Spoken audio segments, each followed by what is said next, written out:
Hey, Crystal Maiden here, for the first extra part of Sonic Adventure 2. I'm going to start off by doing some cleanup and getting all of the upgrades that I didn't get in the single player. If you go to the right there and break the metal crates to progress, you'll find a moving platform that takes you to a dead end. It takes you to a sea of quicksand and you can't actually progress from there, which is pretty stupid. And what's also stupid is that you have to individually collect the Mystic Melody with every single character.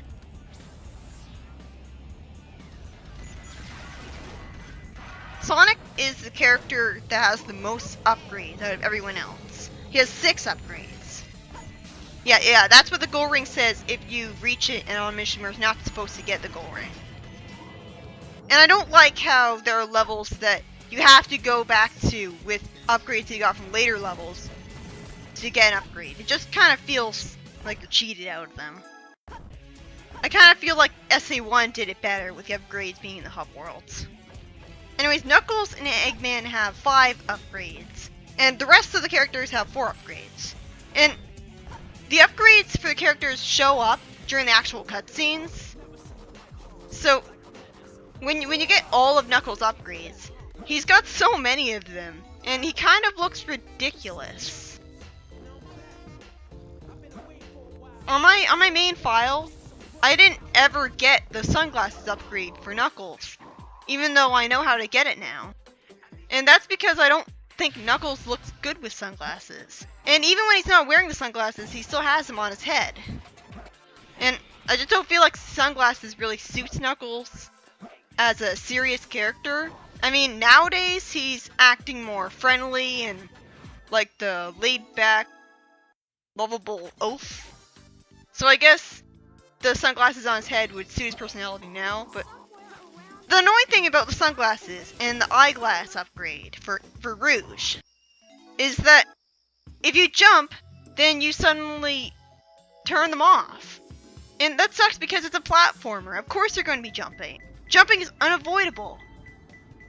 Oh yeah, the footage for me getting this upgrade got corrupted. Like, it would just freeze at 96% when I was rendering it. So, what I'm showing off here is someone else getting the upgrade in Sonic Adventure 2 Battle, the HD version, which somehow manages to make the sound mixing worse. And it doesn't have nearly as much effort put into it as SADX does. So you think, oh, it's the HD version, it's gotta be awesome. Nope. I like the way the Rouge eyeglass upgrade looks on her, but again, you just jump and you turn off. And you have no way of knowing where all of the treasures are that you can uncover when you put them on. So it's pretty disappointing. Although it does suit her as a spy.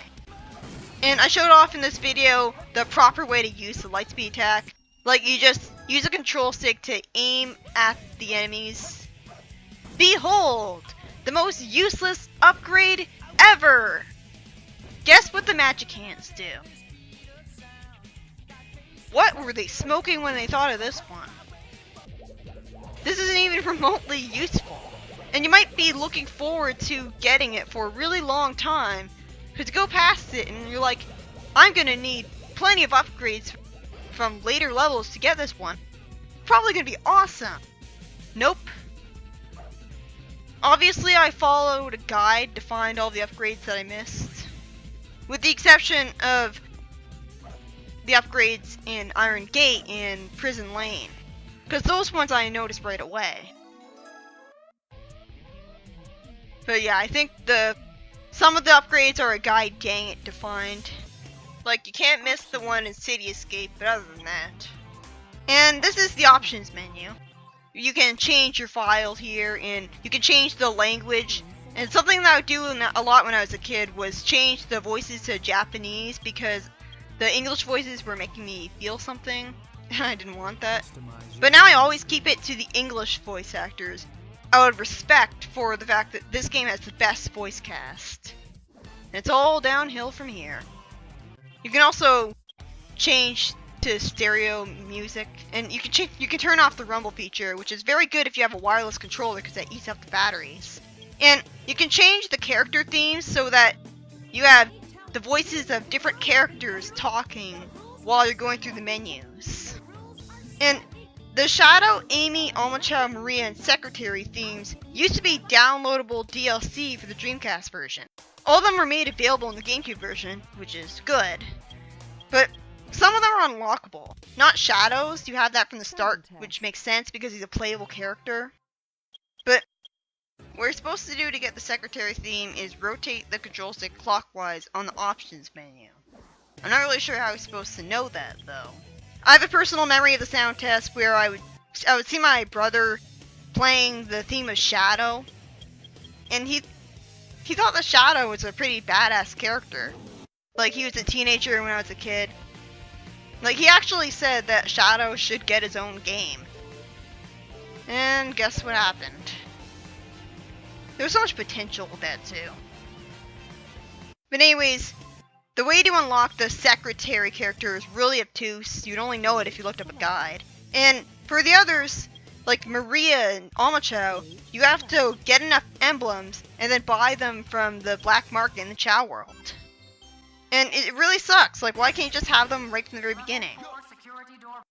Getting the second mission done for the mech levels is really difficult and luck-based because the mech levels are so cheap that it's so easy for you to get hit and lose your rings. Like, I cannot beat the 100 ring mission of Mission Street for the life of me, because you get hit so easily there. And the annoying thing about the mission structure in this game is that you're forced to beat a mission in order to move on to the next one and be able to beat it. It's not like you can just choose to beat whatever mission at whatever time you want. Yeah, I fell off this here because I normally rely on audio cues to jump off the horizontal poles, and I was playing the game on mute, which was a mistake on my part. So I constantly fell when I was trying to reach it. The third mission requires finding a lost Chao by going through different parts of the level that you hadn't before, usually using the Mystic Melody. And this one is completely impossible for me. You can't grind up a grind rail because eventually you'll start sliding down it. And you might think, oh, just jump off it and then jump back on it. But constantly the game will think that you're trying to rail switch, even though there is only one rail there. There's no other rail for you to switch to. So you'll fling yourself off it to your death, and sometimes you slide off it and then you get sent to a pit. Who thought that was a good idea? So I can't beat that mission even if I wanted to. And then there's the racing stage missions. It's very difficult to avoid hitting the walls. Although, I like to make it a personal mission of mine to beat the regular mission without hitting cars. It's not really that difficult with the drifting mode. And here's what the cutscenes look like in the HD version.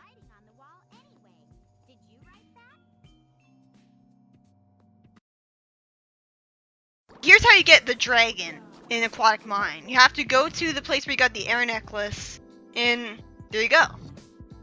Kind of obtuse. The hard mode missions are obviously a lot harder.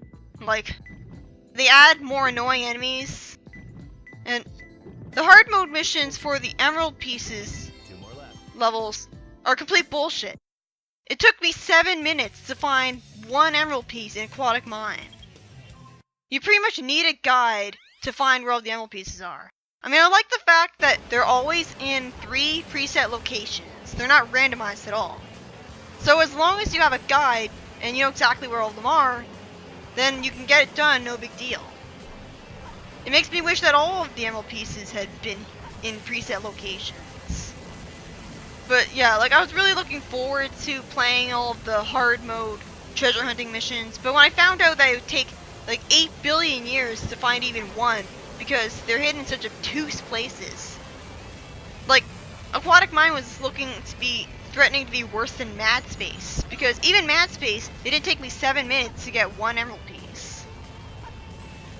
There's actually a cool glitch you can do in Mission Street, where you can make it so that you're doing like this, where you're flying really far away from the camera, and you can collect the Chao key from really far away, and the graphic that appears next to your ring counter is the graphic of the regular looking Chao key. And if you do that and beat the level, after beating certain levels from 2 out of 3 multiplayer mode, you can actually get sent to a different level rather than being sent to the Chao world. And I think the level that you get sent to is the level that chronologically takes place before the level that you were just playing. Hard mode version of City Escape doesn't have Omochao anywhere, which is weird because you see Omochao in, oh yeah, that's great programming. Like, I was doing the Lightspeed dash, but all of a sudden I fell. Why did that happen? Like, it should be perfectly scripted and automated so that you can't fall. But anyways, the hard mode missions generally add more dickish enemy placement and more annoying enemies. And they also change up the level design to make it more difficult. Like here, it's so easy to do the bounce attack when you're trying to do Lightspeed dash, so it's pretty easy to fall there. Although generally I appreciate the hard mode versions of the Sonic levels, because I feel like they breathe new life into them. They feel more appealing to me because I've played them less, you know? Although sometimes the hard versions of the levels can be outright dickish. Especially levels that require a lot of grinding. Like, you're gonna see how awful Skyrail turns out. That's so cheap! Like, this is supposed to be a part that's dedicated to going fast, and yet you're expected to dodge spike balls that are carelessly littered all over the place? Bullshit. And this spring is a little too high up, so you're pretty much required to use the bounce attack in order to get enough height to get up to it. I'm not going to be showing off all of the differences between the hard mode levels and the regular ones, especially because I don't exactly remember all of the differences, so I wouldn't be able to point out all of them. I didn't have the motivation to play through all of the hard mode levels, especially since I would run out of stuff to say, and I want to keep all of the extra stuff I have to say for later commentaries. So get this, early designs of Shadow the Hedgehog showed a missing eye, and at one point they showed him with a black eye with a single red pupil, implying that he would have been a robot, which would have been boring because we're kind of used to having robots as villains in the Sonic franchise, and I guess it would have implied that Shadow would have originally been a robot built by Eggman, which is also pretty ironic because in a later game, Sonic Heroes, there was this subplot that eventually was just a red herring where you thought maybe the Shadow that comes back in Heroes is just a robot that Eggman made, but nope. And you only find out that he's not a robot if you wait for a really long time in Shadow the Hedgehog on the final boss fight. And you pretty much have to spend a really long time waiting around for Eggman to tell you that you're the real Shadow, which is really stupid because the whole point of Shadow getting his own game was to fill in all the holes in his backstory, which it completely failed to do. Like, as great as the plot of Sonic Adventure 2 was, it still had a lot of plot holes, and Shadow the Hedgehog's story didn't fill in any of them. Here's what happens if you don't grab onto the rock in time. But anyways, Shadow's prototype designs looked like they would have been a lot more obviously trying to be dark and edgy to a non-kid friendly extent. Like, a lot of people like to complain that Shadow's design feels too much like original character Do Not Steal because he looks a lot like Sonic but black and red, and his spines are in the way of Super Sonic. I think it works. Like, I think he has a pretty cool design, but he definitely looks a lot better than his prototypes do. I hate how when you're trying to run through enemies when you're invincible, you just stop in your tracks. It's not nearly satisfying, it's just running through them, keeping your momentum like you did in the classic games. And the Game Gear games. And I think the Advance series did that too. As you can see, that part was harder than in the original version, because you don't have fans blowing you upwards when you fall down there. Like, you can't afford to fall down there. And there's a lot more enemies here, like the dash pads continue right into robots. Gotta love how complicated well, not exactly complicated, it just takes a while to explain. I just love how the story of this game is. I love how there's so much effort put into it because it's so deep and gets you emotionally invested, everything like that. But the original story was much more simplistic. It would have Shadow and Rouge coming from another dimension wreaking havoc for some reason, and Eggman, Sonic, Tails, and Knuckles would have had to stop them. So it would have been a lot more simplistic, a lot more underwhelming. Again, you're not used to having to rail switch in this game. It's so easy to die when you're trying to rail switch to avoid the spike balls that suddenly show up before you have enough time to react to them. So, I didn't even bother trying to beat the hard mode version of Final Rush. Because imagine how bad that would have been. Because Final Rush is practically entirely devoted to grinding. Like, I was so mistrustful of the rail switching not glitching out on me that I would jump rather than rail switch. I could have sworn that there was an unbeatable iron enemy here.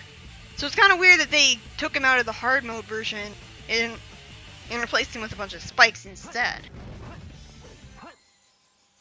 But yeah, I'm glad that they decided to go with a more fleshed out story instead of a simplistic story. Because I feel like the game's biggest appeal is the story. It would have been a waste if they had just made a simplistic story that... Like, why were Shadow and Rouge wreaking havoc from another dimension in the first place? What was that dimension even like? Who knows? There's actually an entire cutscene from the last story involving the president and the secretary.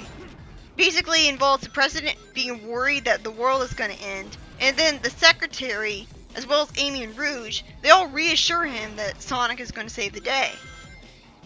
It was cut because it was padding out the plot and putting too much focus on minor human characters. Which is kind of ironic because later games like Shadow the Hedgehog would put entire cutscenes devoted to human characters like the Gun Commander and the President. So they didn't really learn a lesson. The director of Sonic Adventure 2 was so angry at the negative reception for Big the Cat that he took personal offense to it and hid cameo appearances of Big all over the Dreamcast version out of spite. And you can see Big in the Dreamcast and HD versions by holding L and R. In order to find him in cutscenes, you have to hold L and R before cutscenes actually start. And it's kind of obtuse like that. Like, I'm not really sure how people manage to find all of the cameos of Big the Cat. Other than, I guess, hacking into programming itself.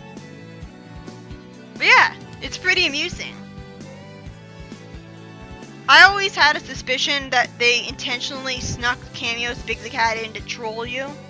But turns out that's exactly what happened. So you might be wondering, what's the reward for getting all of the emblems in the game? Well, this is it. Here's the problem with Green Hill Zone in this game. It looks like it has the potential to be awesome because it's a 3D version of Green Hill Zone, with a version of Sonic that's capable of spin dash jumping to take all sorts of shortcuts. Even the version of Green Hill Zone for classic Sonic in Generations doesn't let you do that. But the camera is atrocious. Like, that's a big thing that ruins this level for me, is the camera. I mean, it looks like it has exactly the kind of open-ended level design that would make me really like it. It looks like there's plenty of opportunities for spin dash jumping. And lots of alternate pathways and stuff. But the problem is that the camera insists on being in sort of isometric view where it looks like you're moving to the northeast. Like, why can't the camera just be behind you like it normally is? Why can't you just rotate the camera freely like in SA1? Like, there's lots of different ways that you can potentially take shortcuts, but you can't because if you so much as move in any direction, then suddenly the camera will snap back and you won't be able to see where you're trying to land. And so you'll fall into a bottomless pit when you're trying to spin dash jump and land on the land. It was originally planned that A-ranking this level would unlock Super Sonic and Super Shadow in the multiplayer mode. all that's left of it is the unlock message for it and the character descriptions. I'm not entirely disappointed in that though, because how would Super Sonic and Super Shadow even work in the multiplayer? I mean, they're completely different gameplay styles from the regular Sonic, and I have a feeling it would have been just like trying to play as Super Sonic in the actual levels in SA1DX. I showed off in Better SCDX how awkward that was. The reason that Green Hill Zone is an unlockable level in this game is because this is supposed to be a celebration of the 10th anniversary of the franchise. And what better way to celebrate the 10th anniversary of the franchise than with an awkward recreation of the first level in the franchise that you can only unlock by getting all of the emblems in the game. It's really difficult to get all 180 emblems because you have to A-rank everything. Not to mention you have to complete really difficult missions in order to do so. So, screw it. Obviously, I used an action replay in order to get all of the missions playable and unlock Green Hill Zone, so just do that. So, that's the end of Sonic Adventure 2 Let's Play. The next game I'm going to be showing off is Sonic Advance 1. This isn't going to be like the Sonic Adventure 1 LP where I show off mods for the game. Obviously, I don't own the PC version, and I don't like the game enough to buy it a second time. Something that really baffles me about the PC version is that with the prolific modding community that the Sonic fanbase has, you'd think that they would have made a mod to fix the Emerald Radar. But they didn't. I searched all over the internet and I couldn't find a single example of a mod for SA2 that changed the radar so that it wasn't broken anymore. Why? Like no, let's just make a mod to make Amy playable in single player instead. Because that's what we all want. It's like, priorities. It just baffles me, that's all. It's the single biggest problem that Sonic Adventure 2 has, and no one has fixed it yet. I would buy the PC version, probably, if they made a mod to make the radar not broken anymore. I mean, it couldn't be that hard. All you'd have to do is make it detect all the emerald pieces at once and get the blue level back. Doesn't sound like it would be that difficult to do. I've gone on too long about this. My point is, the next game after this is going to be Sonic Advance 1. We're finally starting off the Advance series, and I'm not looking forward to the third installment of the franchise. See you then.